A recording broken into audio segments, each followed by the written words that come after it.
Hello साथियों, मैं BL लूणा मेरे यूट्यूब चैनल स्टडी टाइम में आपका हार्दिक स्वागत करता हूं।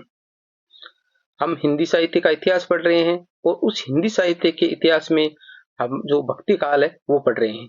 उस भक्ति काल की जो दो शाखाएं थी, एक कर्षण काव्य धारा और एक राममयी काव्य धारा। तो हम कर्षण जो काव्य धारा है वो पढ़ रहे हैं। उस कर्षण काव्य धारा में हमने जो कुछ जो कवि थे उनके बारे में अध्ययन किया है। आज हम जो कर्षण भक्ति काव्य धारा है उसके अंदर जो अन्य कवि है उनके बारे में अध्ययन करेंगे। तो अगर आप मेरे चैनल पर पहली बार विजिट कर रहे हो तो आप मेरे चैनल को सब्सक्राइब कर ले, बेल आइकन को ऑल पे प्रेस कर ले ताकि मेरे आने वाले हर वीडियो का नोटिफिकेशन आपको मिलता रहे। दूसरी बात, जो हिंदी व्याकरण है उसके नोट्स मैंने टेलीग्राम पे अपलोड कर दिए। अगर आप लेना चाहे तो उसको मेरे डिस्क्रिप्शन बॉक्स में लिंक है उसका टेलीग्राम का, तो आप जाकर वहां से ले सकते हो। अगर व्हाट्सएप के जरिए लेना चाहिए तो मेरे हिंदी साहित्य की जो 21 नंबर क्लास है उसके अंदर मेरे व्हाट्सएप नंबर है, आप वहां से जाकर व्हाट्सएप से भी मेरे को मैसेज कर सकते हैं, मैं आपको पीडीएफ सेंड कर दूंगा। अब बात करें हम जो हमारे हिंदी साहित्य के जो कर्षण काव्य धारा के जो अन्य कवि है उनके बारे में। तो इन पे जो अन्य कवि है उसके अंदर जो पहला नाम है वो है मीरा। जो मीरा है वो कर्षण भक्ति काव्य धारा की जो महत्वपूर्ण कवित्री है। इसका जो जन्म है वो 1504 ईस्वी में हुआ था। जन्म स्थान की बात करें तो जो कुड़की है वो पाली, यानी कुड़की पाली में। पिता है वो है राणा रतन सिंह, यानी मीरा का जन्म है 1504 ईस्वी में हुआ था। जन्म स्थान कुड़की पाली है और पिता राणा रतन सिंह है। भाषा राजस्थानी मिश्रित ब्रज भाषा है, क्योंकि ये राजस्थान से थी तो इसकी जो राजस्थानी मिश्रित ब्रज भाषा है वो इसके अंदर इनके जो साहित्य है वो देखने को मिलते हैं। बात करें इनके दादा की तो राव दूधा, दादा का नाम था राव दूधा। ऐसा माना जाता है कि जो इनको जो कृष्ण की भक्ति करने का जो मिला था श्रेय वो दादा के सानिध्य में ही मिला था। वैष्णव भक्ति के संस्कार इन्हीं से मिले थे, यानी जो कृष्ण भक्ति काव्य धारा के जो संस्कार मिले वो इन्हें दादा से ही मिले थे। पति की बात करें तो इनके पति का नाम भोजराज था, पति का नाम भोजराज था। विवाह इनका 1516 ईस्वी में हुआ था। 1516 ईस्वी में इनका विवाह हुआ था और 12 वर्ष की उम्र में, जब ये 12 वर्ष की थी उस समय इनका विवाह कर दिया गया था भोजराज के साथ में, जो राणा सांगा के पुत्र थे। भोजराज है वो राणा सांगा के पुत्र थे। विवाह के 7 वर्ष बाद वैधव्य भोगना पड़ा, यानी वैधव्य का मतलब होता है विधवा, यानी जो इनके जो पति थे भोजराज उनकी मृत्यु हो गई थी तब जब इनकी शादी को 7 वर्ष ही हुए थे। आराध्य कृष्ण को पति रूप में स्वीकार किया, यानी इन्होंने जो कृष्ण की भक्ति की उन भक्ति में जो कृष्ण है उसको इन्होंने पति स्वीकार किया था। यानी जो मीरा है, इन मीरा का जो विवाह है वो 1516 ईस्वी में हुआ था और 1516 में जब विवाह हुआ उस समय इनकी उम्र 12 वर्ष थी और उसके 7 वर्ष बाद में, कहने का मतलब भाई 1516 ईस्वी में विवाह हुआ था और जो 7 वर्ष बाद में ये विधवा हो गई, तो 1516 में जब 7 जोड़े तो 23, ठीक है। 1523 में इनकी क्या हुआ, ये विधवा हो गई थी। 1523 ईस्वी में विधवा हो गई थी और उस समय जैसे 12 में जैसे 7 जोड़े तो 19 वर्ष की थी, लगभग ये 19 वर्ष के थे मीरा, उसी समय ये विधवा हो गए थे। तो उसके बाद में इन्होंने क्या किया कि भाई इन्होंने जो राजपूत समाज था उसमें होता है कि वापिस उस टाइम जो ऐसा था कि वो वापिस शादी नहीं कर सकते थे, यानी उसको जो पीछे का जो जीवन है वो ऐसे ही विधवा की तरह ही बिताना होता था। तो मीरा ने ऐसा सोचा कि भाई इस विधवा जो जीवन है इससे ज्यादा तो है कि हम भगवान की भक्ति में लग जाए, क्योंकि शुरू से ही मीरा को ये शिक्षा मिली थी दादा के द्वारा कि ये जो वैष्णव भक्ति की है, जो ये दादा के द्वारा जो शिक्षा मिली थी तो इनके मन में ये भावना थी तो ये भक्ति में लीन हो गई और जो फिर भक्ति में लीन हुई तो कृष्ण को इन्होंने पति रूप में स्वीकार किया। आगे दे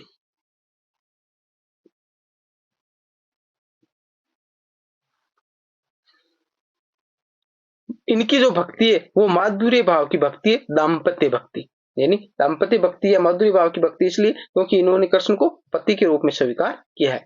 मृत्यु की बात करें तो 1603 विक्रमी, जो 1546 ईस्वी होता है, 1546 ईस्वी। तो ये जो मीरा से संबंधित जो मृत्यु डेट, जन्म डेट और जो मीरा से संबंधित जो महत्वपूर्ण जो पॉइंट है वो मैंने आपको इसमें बता दिए और इनसे संबंधित क्वेश्चन हर एग्जाम में पूछे ही जाते, तो आपको अच्छे से याद करना है। रचनाएं, यानी मीरा की जो रचनाएं वो है गीत गोविंद की टीका, गीत गोविंद की टीका, राग सोरठ का पद, नरसी जीरो मायरो, यानी ये जो 3 रचनाएं हैं ये मीरा की महत्वपूर्ण रचनाएं हैं। अब मीरा से संबंधित कुछ पंक्तियां हैं वो भी हम देख लेते हैं जो एग्जाम में पूछी जाती है अक्सर।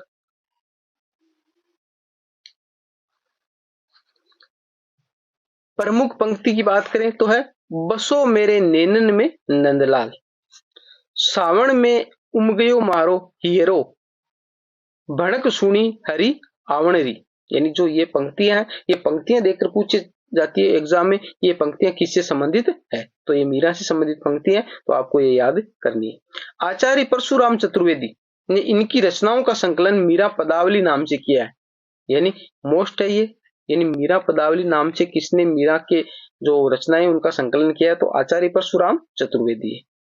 मृत्यु स्थान की बात करें तो द्वारका गुजरात, रणछोड़ जी के मंदिर में विलीन, यानी ऐसा माना जाता है कि मीरा की मृत्यु नहीं हुई थी, यानी मृत्यु जो स्थान है वो माना गया है कि द्वारिका के जो गुजरात में द्वारिका है उसमें जो रणछोड़ जी का मंदिर बना हुआ है उस रणछोड़ जी के मंदिर में मीरा विलीन हो गई थी, यानी इन्होंने जो मूर्ति के अंदर है वो गायब हो गई थी, तो इनकी जो मृत्यु स्थान या मृत्यु डेट वही मानते हैं भाई, उसके बाद में इन्होंने कभी दिखाई नहीं दिया तो ये उसके अंदर विलीन हो गई थी, ऐसा माना जाता है। अब बात करें रसकान।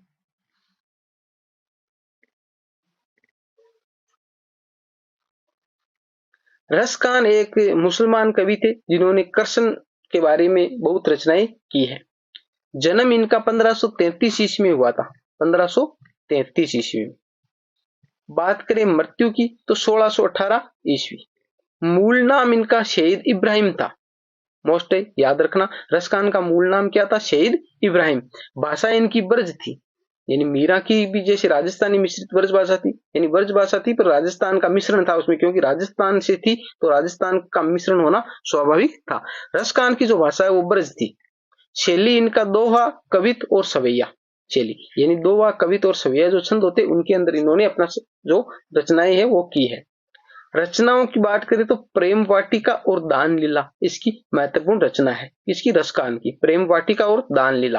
प्रेम वाटिका में 53 दोहे है, 53 53 दोहे है, वह दान लीला में 11 दोहे, दान लीला में सिर्फ कितने 11 दोहे है, तो ये भी आपको याद रखना है, पूछा जाता है रसकान की प्रेम वाटिका में कितने दोहे संकलित है, तो 53 है और दान लीला में 11 है। प्रेम वाटिका इनकी अंतिम कृति मानी जाती है, यानी जो अंतिम जो कृति है वो है प्रेम वाटिका, ठीक है।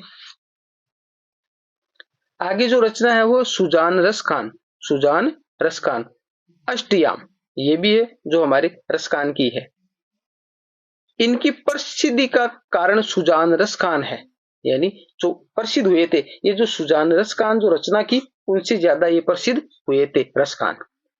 तुलसीदास ने अपनी रामचरितमानस में सबसे पहले रसखान को ही सुनाई, यानी तुलसीदास ने अपनी जो रामचरितमानस है उस रामचरितमानस को सबसे पहले किसको सुनाया था, रसखान को ही सुनाई थी, ये भी मोस्ट लाइन हो जाती है। प्रमुख पंक्तियां हैं जो रसखान से संबंधित है। शेष महेश गणेश दिनेश सुरेश जाहि निरंतर ध्यावे, यानी ये कह रहा है कि शेष महेश गणेश दिनेश सुरेश जाहि निरंतर ध्यावे, यानी जो सभी लोग ध्याते, जो सभी देवता वो इसका ध्यान लगाते हैं।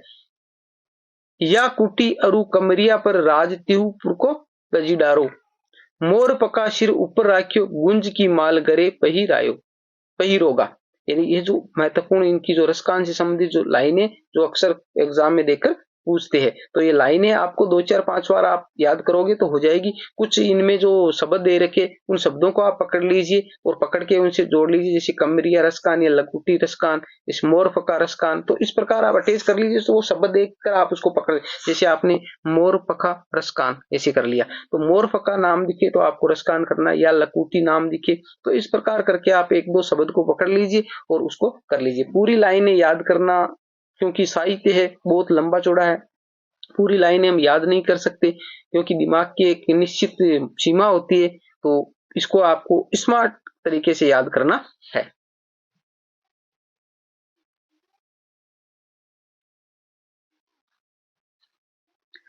गुरु का नाम, यानी जो रसकान है उसके गुरु का नाम था विठलनाथ, यानी विठलनाथ जो हमारे अष्टसखा है, अष्टसखा के अंदर जो चार जो हमारे जो कवि है वो है विठलनाथ के, और चार है वो है हमारे बल्बाचार्य के। तो मैंने आपको वो सूत्र बताया था, सूर के कृष्ण, आनंद के कुम, नंद के गोविंद, चतुर छोतुम।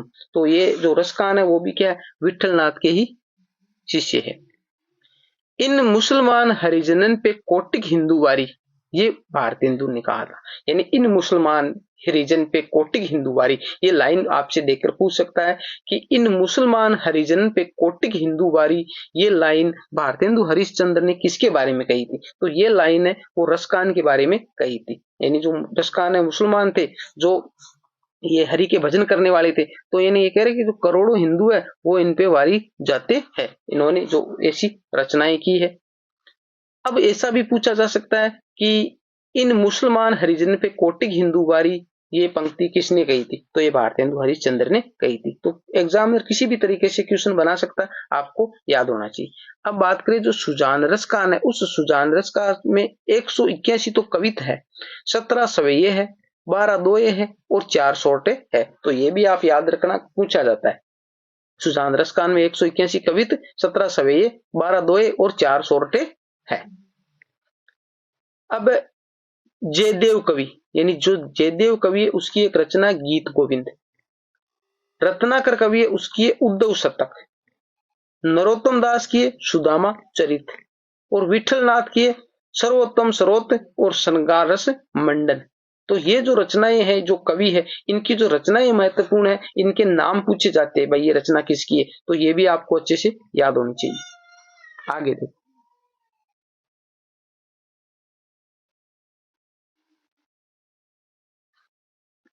आगे जो प्रमुख दर्शन है, इन दर्शनों के बारे में पूछा जाता है कि भाई ये दर्शन किसका है।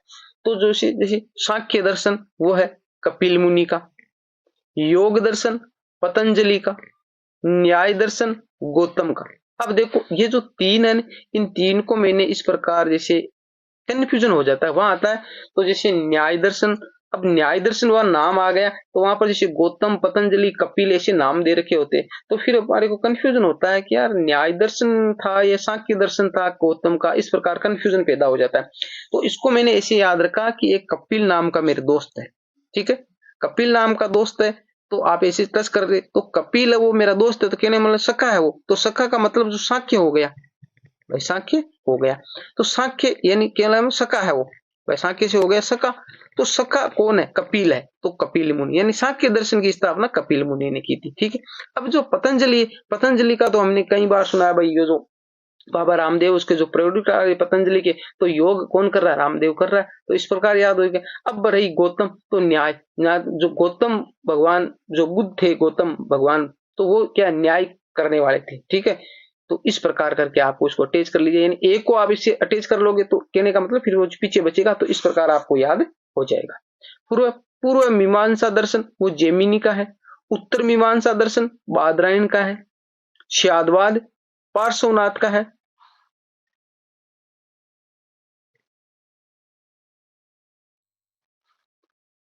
आगे है पाशुपत दर्शन लकुलिस का है, तपसी शाखा किलहदास की है, रसिक शाखा अग्रदास की है, तत्सुकी शाखा जीवाराम की है, और सौसुकी शाखा रामचरण दास की है। तो ये जो कुछ दर्शन है, इनके बारे में एग्जाम में पूछा जाता है। तो इनका जो एक ये दर्शन और इनके जो स्थापना करने वाले हैं यानी प्रवर्तक, तो इनके नाम आपको अच्छे से याद होने चाहिए। यानी ये देखने में सरल लगते, पर इनसे क्या है कि ऐसे जो क्वेश्चन होते हैं जो सरल लगते वो दूसरे जो लड़के होते उनके सही हो जाते, और अगर हमारे गलत हो जाते तो हम एग्जाम में पीछे रह जाते हैं, यानी वहां तक नहीं पहुंच पाते हैं जहां तक हमें पहुंचना होता है। तो ऐसे जो क्वेश्चन होते हैं इनको आपको कुछ इसकी ट्रिकें नहीं होती, कुछ नॉर्मल सी ट्रिकें होती है जो आप लगा सकते हो, बाकी इनको याद ही करना होता है, आपको कैसे ही करो उसको रटना होता है। तो रट के आप है उसको अच्छे से याद रखोगे। उम्मीद करता हूं ये क्लास आपको अच्छी लगी होगी। अगर अच्छी लगी है तो लाइक शेयर एंड सब्सक्राइब करें। मिलते हैं अगली वीडियो में, तब तक के लिए जय भीम